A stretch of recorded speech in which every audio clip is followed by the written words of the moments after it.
Excellent. Okay. The three wise men. We've all heard of them. Part of our folklore. It's part of our story of the Nativity. We know the song, right? We three kings from Orient are, right? The song was written in 1857. Probably where we get our idea of three and the kings, and from the Orient and the Far East, because the Bible talks about them coming from the East. But actually, whenever Scripture talks about anything from the East, east of Jerusalem, east of Judea, almost always talking about Babylon. So talking about Babylon. Babylon is where modern-day Iraq sits. And we're going to show some maps here in just a minute. But let's get into the Scripture and see how we got here. So this is from the book of Matthew in the 2nd chapter. And this is how Matthew records. After Jesus was born in Bethlehem, in Judea, during the time of King Herod, Magi from the east came to Jerusalem and asked, "Where is the one who has been born King of the Jews? We saw the star in the east and have come to worship him." When King Herod heard this, he was disturbed, and all Jerusalem with him. And it's interesting, why was he disturbed, and why was all of Jerusalem disturbed also? And we'll talk about that. So when he called together all the people's chiefs and priests and teachers of the law, he asked them where the Messiah was to be born. "In Bethlehem, in Judea," they replied, "for this is what the prophet has written. But you, Bethlehem, in the land of Judah, are by no means least among the rulers of Judah, for out of you will come a ruler who will shepherd my people Israel." And what that's referring to is from the book of Micah. It's a prophet, Old Testament. So this is Old Testament writings here. Now, Herod was a Jew, but he probably wasn't very practicing it because he didn't know this. He had to ask his chief priests and the Pharisees, so where is this Messiah to be born? So moving on, Herod called the Magi secretly together and found out from them the exact time the star had appeared. He sent them to Bethlehem and said, "Go and search carefully for the child. As soon as you find him, report to me, so that I too may go and worship him." That was a lie. He had no plans to go and worship. He wanted to kill this would-be king of the Jews, this one that's going to challenge him. So, who was Herod? He was a Jew. He was the one that ruled this area at this time. And you got to think about what was going on in his world at this time. These people are showing up and they're saying that the Jewish king has been born. Now, it was probably more than three, obviously, because there was a lot of activity in Jerusalem. It would have taken more than just three people coming to him saying, "The new Messiah has been born." That wouldn't have impressed him, okay? So what was probably happening at that time, when the star appeared, people were seeing it all across the land. They were seeing it far away from Jerusalem. Not only that, but the star appeared at least a year after Jesus was born, not the night he was born. In Luke, we hear about the shepherds that were told by the angels the night he was born, and they went and saw Jesus that night. But that's not to be confused with these Magi. And so here, this is just an artist's representation. Of course, this is not an actual photograph of Herod talking to the Magi, but nonetheless, you get the idea. But this is the important part. He called the Magi together secretly and found out from them the exact time the star had appeared. Okay, that's important. So moving on. After they had heard the king, they went on their way, and the star that they had seen rose and went ahead of them until it stopped over the place where the child was. When they saw the star, they were overjoyed. On coming to the house, they saw the child with his mother Mary, and they bowed down and worshipped him. Then they opened their treasures and presented him with gifts of gold, frankincense, and myrrh. Now, I was not planning on this, but Mark, my building inspector, brought a little gift for me tonight, and I want to pass it around. Get some myrrh. This apparently is frankincense and myrrh. And so if any of you has a gold ring on, like I have, then you've got all three right there in your hand. So I'm going to pass this around. This is frankincense and myrrh. Now, I want to highlight something. Upon coming to the house, okay, this is what Matthew records. They came to the house, not a manger. Okay? Jesus was born in a manger, but the Magi found him in the house. So Joseph and Mary and the baby were still in Bethlehem for at least a couple years after he was born. They decided to stay there. Why? We don't have that story, but they did. And that's why this is important to note this, that the Magi found him in the house. Now, what does Luke tell us about the day he was born? Jesus was born? Well, the great prophet Charles Schulz tells us the story. I have this ornament. Sure, Charlie Brown. I can tell you what Christmas is all about.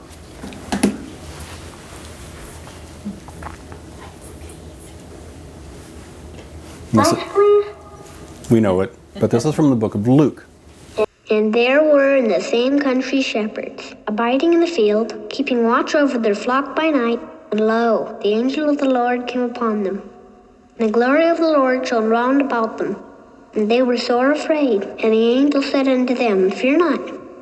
For behold, I bring you tidings of great joy, which shall be to all people. For unto you is born this day in the city of David a Savior, which is Christ the Lord. And this shall be a sign unto you. You shall find the babe wrapped in swaddling clothes, lying in a manger. And suddenly there was with the angel a multitude of the heavenly host praising God, and saying, Glory to God in the highest, and on earth peace, goodwill toward men.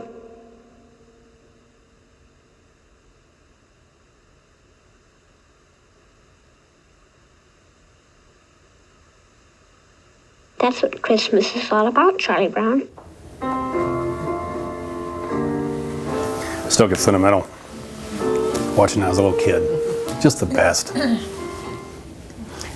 I don't know if this is any truth to this or not, but I don't know if you guys have heard this story about that particular scene. You know, he never dropped his blanket, right? Had it everywhere. It was a security blanket, right? The only time in all of the Charlie Brown cartoons that he ever dropped his blanket was that scene when he tells that story. He drops it on the ground because he doesn't need it in that moment. I thought, that's kind of neat. I never knew that. Yeah. I saw that in a meme somewhere, and I thought, I don't know if there's any truth to it, but I'm going to accept it as truth because I love that story. It goes well. Yeah. So on coming to the house, the Magi found the baby probably at least 1 or probably 2 years old. So then, on having been warned in a dream not to go back to Herod, they, the Magi, returned to the country another way. This is where the drama begins to pick up. Now, Joseph and Mary, Joseph had been warned not to go back to Jerusalem also, because Herod wanted to kill this new young Jewish king, because he was going to be competition for him as king of the Jews. So Joseph got up, took the child and his mother during the night, and left for Egypt. And they stayed until the death of Herod. And so it was fulfilled that the Lord had said to the prophet, Out of Egypt I shall call my son. And when Herod realized this, he had been outwitted by the Magi, he was pretty mad. He gave orders to kill all the boys in Bethlehem and its vicinity who were 2 years old or under, in accordance with the time he had learned from the Magi. Okay, so 2 years old or under. And thinking back again, he called the Magi together and secretly found out from them when the star had appeared. So he's trying to solve a puzzle here, right? He wasn't expecting this. He hears, these kings, they hear from time to time that there's a revolt here, there's a rebel here, somebody's going to challenge his authority. Yeah, I've heard this before. But this was different. What was happening in Jerusalem at this time, there were a lot of people coming, these Magi. There were lots of them, more than just 3. And it probably took weeks or months for them to actually gather there because they had seen the star. So it took quite a bit of time. And now there's murmuring going on in Jerusalem. And the people are starting to talk about this. And they're like, okay, this is real. Something is at foot here. Something's going on. And that's when Herod asks the Pharisees, all right, he's a Jew. He's like, something about the Messiah was to be born. What was that again? And so they go flipping through and they get to Micah and they said, yeah, it's here in Micah. It said he was supposed to be born in Bethlehem. So he's putting this whole thing together. And he's realizing that this is something significant, right? And he's concerned. So moving on. And this is the prophecy that was fulfilled when he issued the order to kill all of the boys that were 12 and under. He's killing Jewish boys all throughout Bethlehem. And this is the prophecy. A voice is heard in Ramah, weeping in great mourning. Rachel, the mother of the nations of Israel, right? Weeping for her children and refusing to be comforted because they are no more. But who are the Magi? This is what I think is really, really interesting. Where did they come from? And this is the important question to me. Why did they care about this Jewish king? They're not Jews. In all likelihood, they're pagans. According to the Jews, they're from Persia. Why did they care?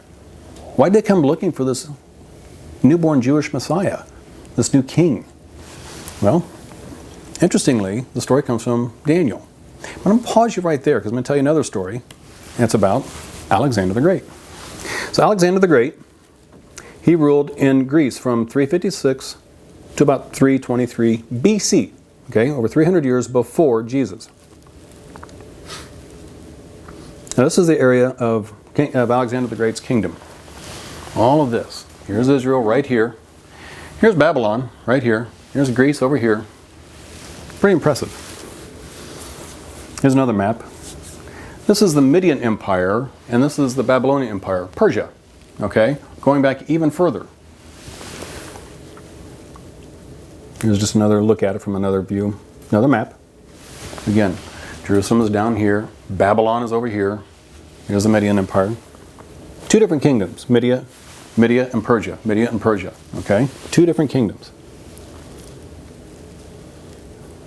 And this is the Greek Empire during the time of Alexander the Great. And look at Jerusalem, right in the middle of this. And this is we're going to talk about this here in just a second. So Alexander the Great comes into power after Philip. He conquers all of this land. And then, and he conquers I'm going to back it up, pardon me. I want to back up, I want to show you this one. Media and Persia. Alexander the Great conquers Media and Persia, like fast. It's very swift, and like in a matter of a few years. And then he goes on to conquer all this other land here, okay? Then he dies, and there's no heir to his kingdom because he's not married and doesn't have any kids. So then his 4 generals divide up his land into 4 different kingdoms, if you will. And these are basically this. This is the Seleucid area, this is Ptolemy's area, and there's 2 more areas up in here. So Alexander's kingdom is divided up into these 4 areas, 1, 2, 3, and 4 up in there. Okay, but these are the 2 I want to focus on right here. His 4 generals divide up the kingdom. Well, then another guy emerges from this area here. Antiochus Epiphanes. He's the king of the Greeks in the Seleucid Empire. Okay. So he emerges under the general that took over this area. Antiochus takes over this land. And he wants to reunite the whole kingdom. And he goes down here to Egypt at one point in his campaigns to reunite the kingdom. And on his way back, he decides to attack Jerusalem. He heard some things that made him unhappy, and so he attacks Jerusalem. And it was brutal.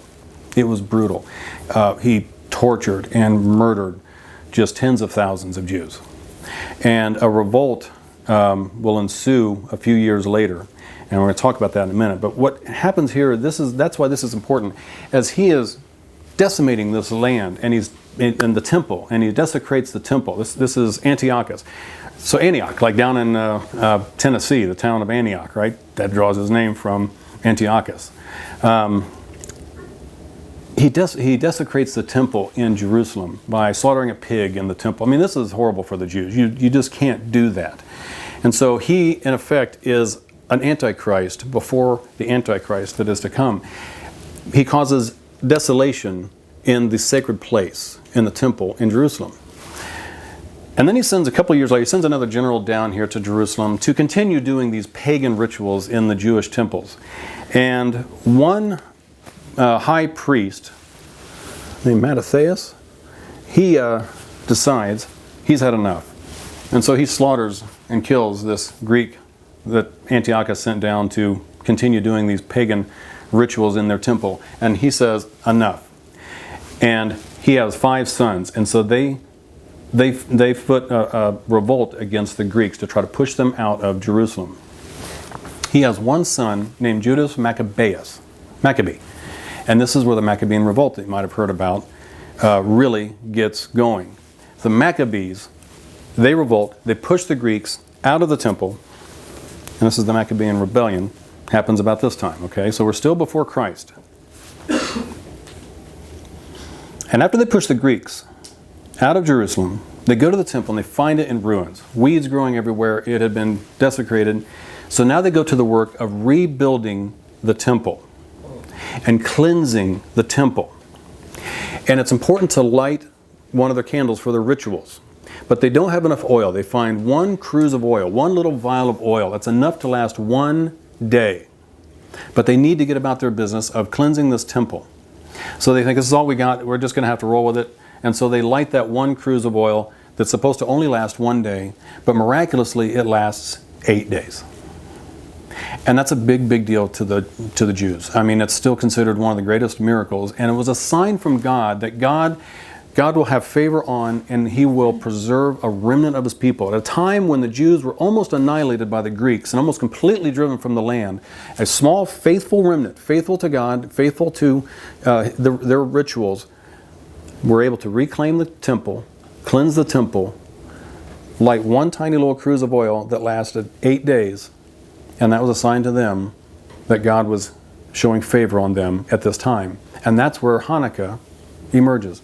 And that's why the candles. There's 8 candles plus the one in the middle, which is the service candle. So the one in the middle is used to light the other candles. And so Hanukkah happens every year right around Christmas. This year, just by coincidence, it happened to be that the first night of Hanukkah was on Christmas Day. And so they would light one candle, say prayers, and they light the candle at sundown, because in the Jewish day, the day begins at sundown. So as soon as the sun goes down, that's when the day starts. The next day begins for the Jew.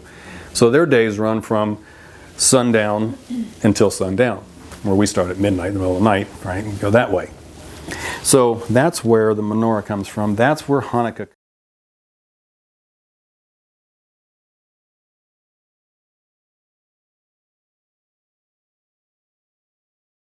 From the lion's den, the same Daniel. I looked up, and there before me was a ram with 2 horns, standing beside a canal, and the horns were long. One of the horns was longer than the other and grew up later. I watched the ram as it charged toward the west and the north and the south. No animal could stand against it, and no one could rescue it from its power. Continuing. And I was thinking about this, suddenly a goat, a prominent horn, one prominent horn between its eyes, came from the west, crossing the whole earth without touching the ground. It came toward the two-horned ram that I had seen standing beside the canal, and charged at it with great rage. I saw it attack the ram furiously, striking the ram and shattering its 2 horns. The ram was powerless to stand against it. The goat knocked it to the ground and trampled on it. No one could rescue the ram from its power. The goat became very great, but at the height of its power, the one large horn was broken off, and in its place 4 prominent horns grew up toward the 4 winds of heaven. Out of one of them came another horn, which started small but grew to power in the south and the east and toward the beautiful land, which is Jerusalem. The 2-horned ram that you saw represents the kings of Media and Persia. So, pardon me, I jumped to that slide too quick. So then Daniel continues, and he interprets the dream. God gives him the interpretation of this dream, and he writes this down. So this is recorded in the book of Daniel. 2-horned ram that you saw in your dream, Daniel, God says, that's the kings of Media and Persia. He goes on to say, that shaggy goat that you saw coming from the west and charging, that's the king of Greece. And the large horn between it is the first king.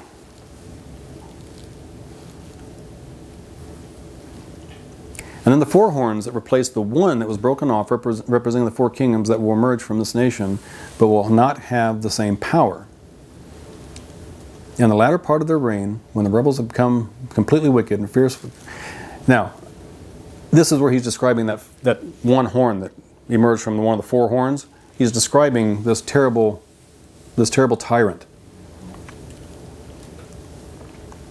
So Daniel recorded this vision and his interpretation, but here's what's fun about this. He recorded it in 600 BC, about 260 years before Alexander the Great.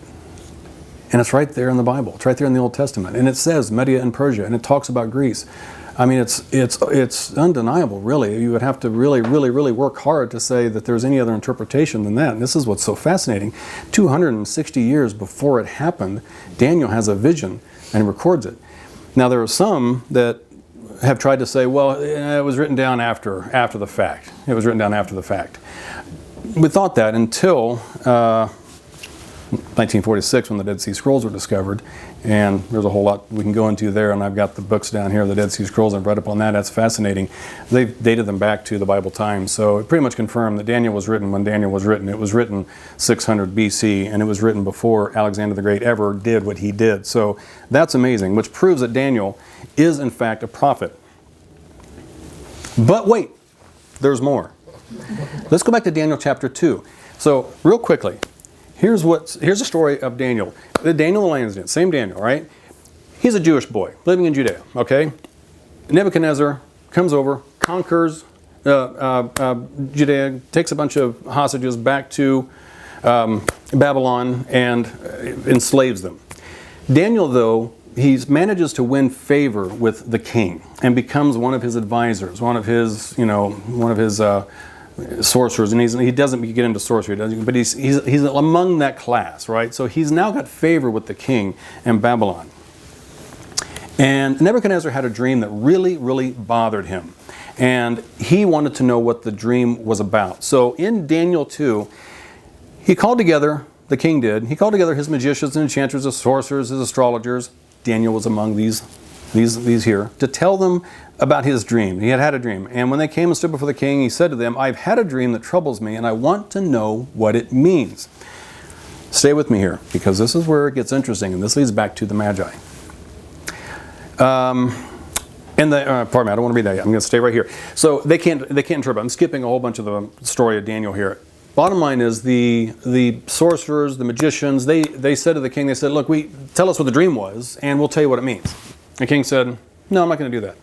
You tell me what my dream was, and then tell me also what it means. And they said, that's kind of tough. We kind of need to know what your dream was. Can you tell us what the dream was? And we'll be happy to interpret, but just let us know what the dream was. And he said, I think you're buying time.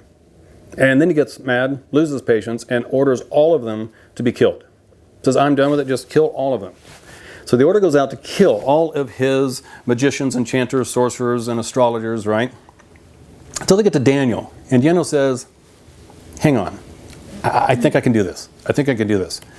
And so he says to the guy that came, this is Ariochus, the guy that came to kill him, he said, whom the king had appointed to execute the wise men of Babylon, said to him, do not execute the wise men of Babylon. Follow me here. Daniel says, don't kill all these guys. I think I can do this, basically. I can interpret the dream. He says, do not execute the wise men of Babylon. Who were those wise men he's talking about? Magicians, enchanters, sorcerers, and astrologers. In other words, Magi. Now, at this point, Daniel has established himself as probably like a hero, right, among this class of people. They, in all likelihood, talked about him for generations, okay, because he was one of the king's top appointed officials. So even after Daniel was long gone for several hundred years, I'm sure that his legend lived on. That's what makes sense. And this isn't just my opinion. I've read this in several different interpretations. Now, is this where the Magi came from? Can't promise you that. The Bible doesn't tell us who the Magi comes from. But what I think is fascinating is that the Bible gives us some clues about where they probably came from and why. And this is why they are probably interested in this Jewish king, because Daniel also predicted in his prophecies that there would be born a king of the Jews, and he gave a timeline. And I won't go through it because it would take too much time, but he gave a timeline of when that Jewish king would be born. And so these Magi, these sorcerers, these astrologers, they kept track of that. And they talked about this, and it was written down. It was part of their history in Babylon, okay? And so they kept talking about Daniel for many years, for hundreds of years, until all of a sudden the star appears in the sky. And you can imagine what's probably going on in Babylon. They're looking at this, these astrologers, right? Because they know this, they know the heavens, they know the stars, they know them all. And they look up and they go, hang on a second. What is that? Has that been there? No, that's not been there. Huh. That's over Judea, right? You can just imagine the conversation they're having. Yeah, it is. That's where Daniel's from, isn't it? Yeah, Daniel. Oh, yeah, he was a legend. That guy was awesome. I mean, he kept everybody from getting killed that one time when Nebuchadnezzar wanted to kill everybody. Yeah, that's cool. Wait a minute. Didn't he say that there was also going to be like this Jewish king that was going to be born? See, they're putting it all together too. It's making sense to them now. They see this star. They know the story of Daniel. They know that he prophesied that there would be a Jewish king born. And to me, that's what answers the question of why would they care? Why would these pagan Magi, these pagan astrologers, pagan, why would they care? And this is where Babylon is. This is where Judea is. But this is why it would have taken some time. This is not a quick journey. You can't go straight across here. You're going to have to go up here through the fertile Fertile Crescent and then back down to Jerusalem. So the star likely appeared at least a year or so after. All the Bible scholars agree. The star probably appeared at least a year or so after Jesus was born. They see it. They start talking about it for weeks. It's like, it's still there. It's still there. Maybe a couple of months goes by. It's still there. Okay, you know what? I think this is important. We should probably go have a look. So they go to their kings. They go to whoever it is they serve, and they say, okay, we've seen something in the sky. We'd like to go check it out. So they get there. They have to have a whole bunch of camels, and they got to have, a whole garrison of people that go with them, because you just can't walk by yourself. 3 guys on a camel are not going to go by themselves and walk over here. So it was dozens and dozens of people in all likelihood, and Bible scholars agree. And so that's where it becomes really interesting. You can even look at Psalms, where Psalm said, may the kings of Tarshish and the coastlands render him tribute. May the kings of Sheba and Seba bring gifts. May all the kings fall down before him. All the nations serve him. Also in Isaiah, these are Old Testament prophecies here. A multitude of camels shall cover you, the young camels of Midian and Ephah. All those from Sheba shall come. They shall bring gold and frankincense, and shall bring good news and praises of the Lord. Where were the regions of Tarshish, Sheba, Midian, and Ephah? Well, down here. Tarshish was probably up here. Down here was Sheba. They were all around in this empire here, in this region. So the whole land, the whole area, probably knew the story of Daniel. And so when they saw the star in the sky, they decided they needed to go investigate. And so to me, that is what's fascinating about studying Bible scripture and starting to connect the dots from one book to another book, because you have prophecies here that don't come true until later. And what I think is interesting about prophecy is that prophecies almost always are meant to be recognized in hindsight.